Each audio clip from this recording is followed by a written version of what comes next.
me ask you something real quick. Have you ever looked at your plate and thought, I barely eat anything, so why am I still not losing fat? You cut your portions. You skip meals. You might even feel hungry most of the day. And yet, the scale refuses to move. Or worse, it moves in the wrong direction. If that sounds familiar, stay with me, because today we're going to talk about something most people completely misunderstand. And once you understand this, you'll never look at fat loss the same way again. When you consistently eat very little, your body doesn't interpret it as a smart fat loss strategy. It interprets it as a threat. From an evolutionary standpoint, your body has no concept of diets, aesthetics, or deadlines. It only understands availability or scarcity of energy. So when food intake drops too low for too long, your body shifts into survival mode. In survival mode, the goal is not to become leaner, but to preserve as much stored energy as possible. And body fat is the most reliable energy reserve you have. At this point, your metabolism begins to adapt. Instead of burning calories freely, your body becomes more efficient. This means it starts using fewer calories to perform the same daily tasks. Your resting energy expenditure drops, your spontaneous movement decreases, and even internal processes like digestion and circulation become slightly slower. None of this is dramatic enough for you to notice in isolation. But together, these changes significantly reduce how much energy you burn each day. This is why eating less and less does not keep producing better results. In the beginning, fat loss may happen quickly because the body hasn't yet adapted. But over time, the system recalibrates. What once was a deficit no longer feels like one to your body. Instead of continuing to release fat, your body tightens its grip on it. Because from its perspective, stored fat equals safety. Another critical response to chronic undereating is an increase in stress hormones, especially cortisol. When food is scarce, cortisol rises to help mobilize energy. But chronically elevated cortisol sends a powerful message to the body that conditions are unsafe. In response, fat burning slows down, particularly in stubborn areas like the abdomen. At the same time, muscle breakdown can increase, which further lowers metabolic rate and makes fat loss even more difficult. Hunger hormones also become dysregulated. Signals that normally help control appetite and energy balance stop working properly. Hunger may feel extreme at times and completely absent at others, creating confusion rather than clarity. The body is no longer operating from a place of balance, but from a place of defense. And in defense mode, fat loss is not a priority. This is why many people who eat very little feel constantly tired, cold, irritable, and mentally foggy while still holding on to body fat. The issue isn't lack of discipline. It's that the body has shifted into a protective state where conserving energy becomes more important than changing body composition. Pushing harder in this state only deepens the adaptation, making fat loss slower and more resistant over time. When people talk about fat loss, they often blame genetics, hormones, or age. But one of the most common and overlooked reasons progress stops is a slowed metabolism. Metabolism isn't something that suddenly breaks or shuts off. It adapts based on the signals your body receives every day. When food intake stays low for long periods, your body learns that energy is limited, and the natural response is to conserve rather than spend. This conservation doesn't happen in one dramatic switch. It happens gradually and quietly, which is why so many people don't realize it's happening. A slowed metabolism means your body's burning fewer calories than before, even if your routine looks the same on the surface. You may still be going to work, exercising, and moving through your day.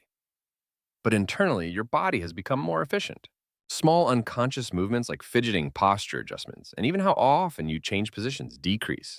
These tiny reductions add up to hundreds of calories per day. And because they're automatic, you can't simply force them back on through willpower. Resting metabolic rate also declines when the body senses prolonged underfueling. This is the energy your body uses just to keep you alive, breathing, pumping blood, and maintaining body temperature. When this drops, your baseline calorie needs become lower.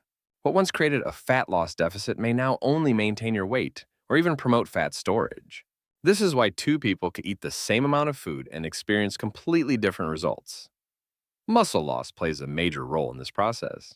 When calories and protein are insufficient, the body may break down muscle tissue for energy. Muscle is metabolically active, meaning it burns calories even at rest. Losing muscle lowers overall energy expenditure, making fat loss harder, and weight regain more likely. This creates the frustrating situation where someone eats very little, trains hard, and still sees no visible improvement in body composition. Another layer of metabolic slowdown comes from reduced thyroid activity. The thyroid helps regulate how quickly your body uses energy.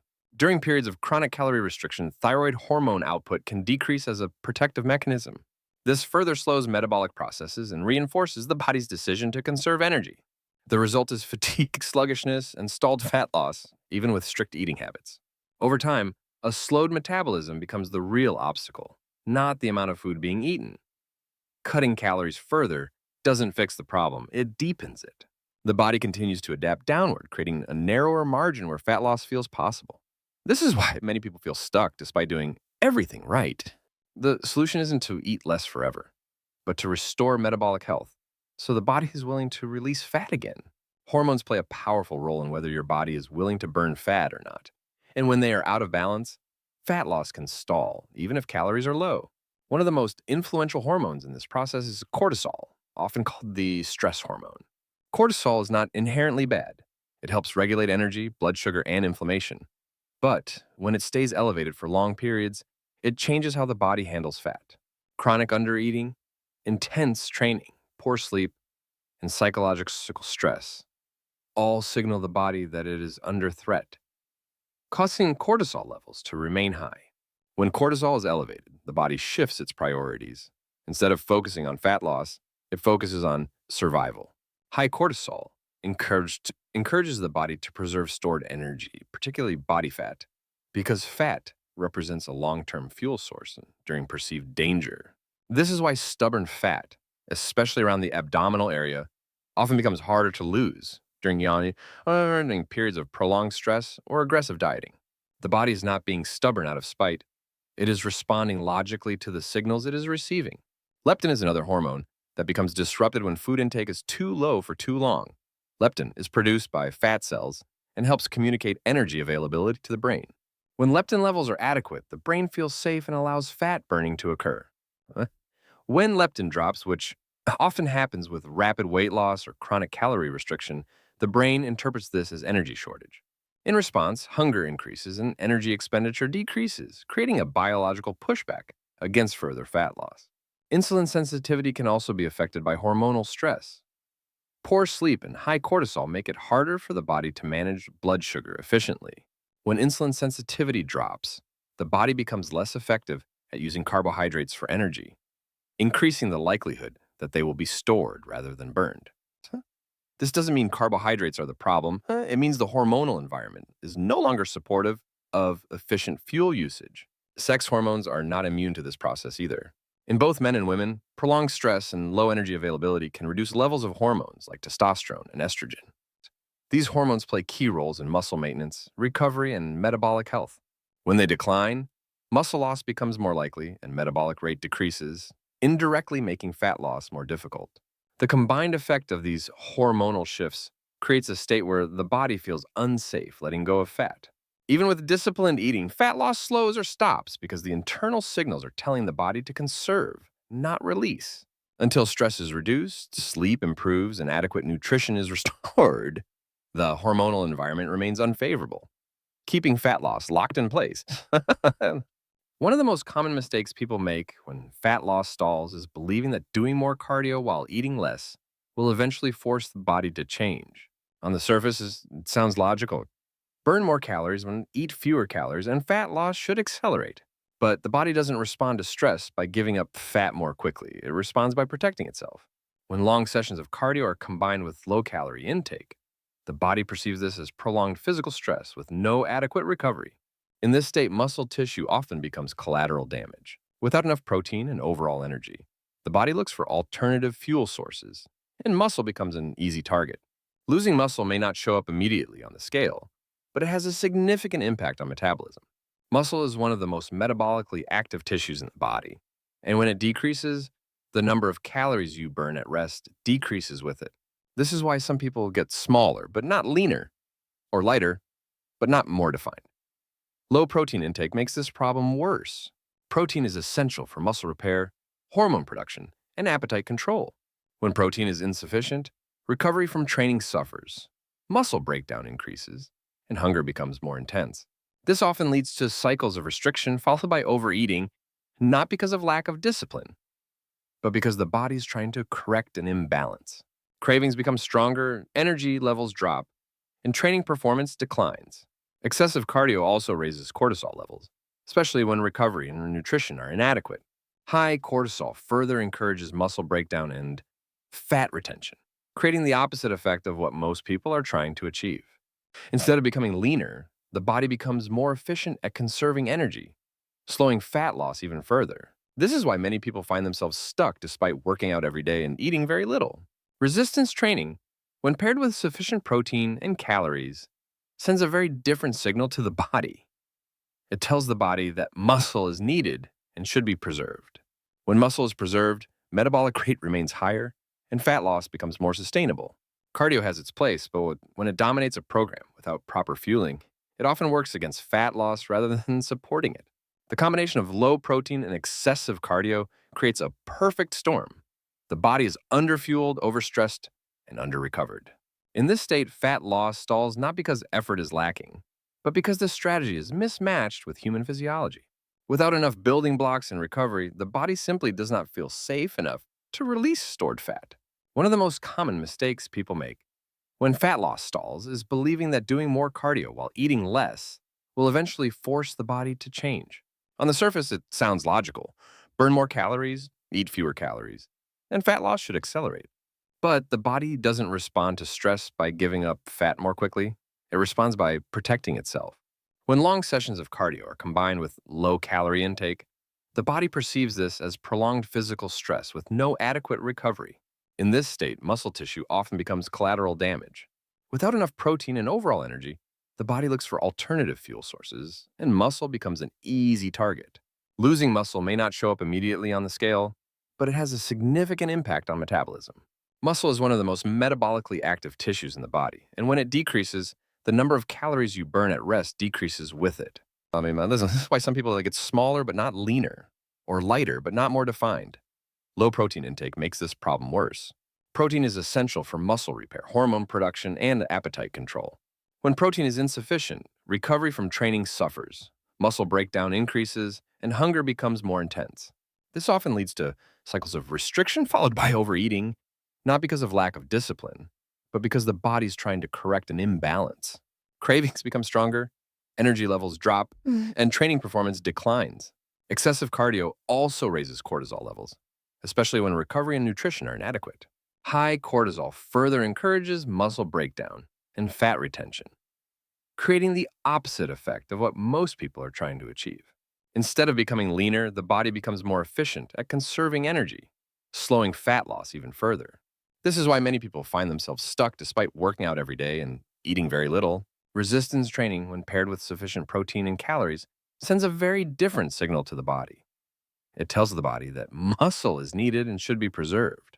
When muscle is preserved, metabolic rate remains higher, and fat loss becomes more sustainable.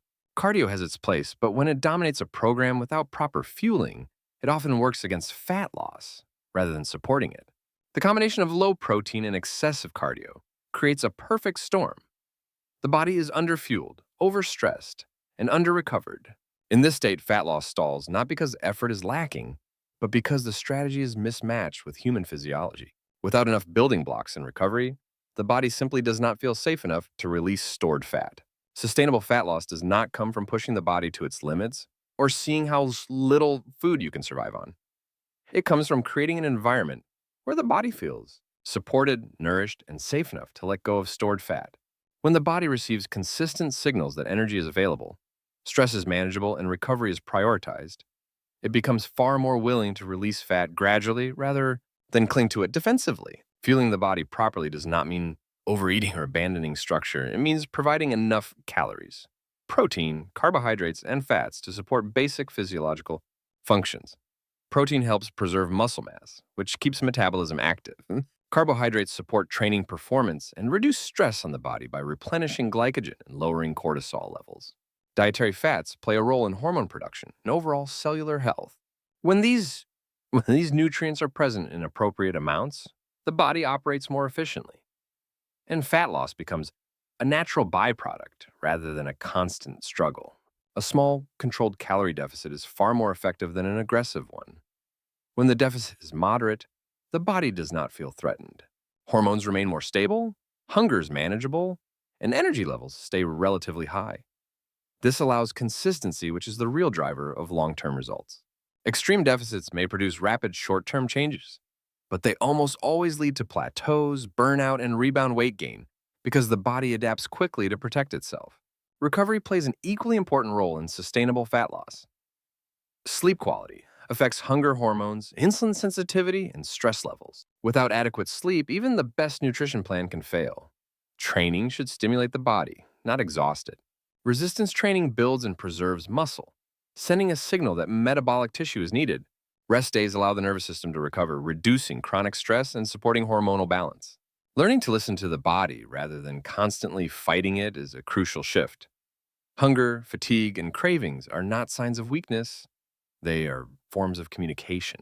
So when these signals are consistently ignored, the body responds by shutting down fat loss and increasing food focus.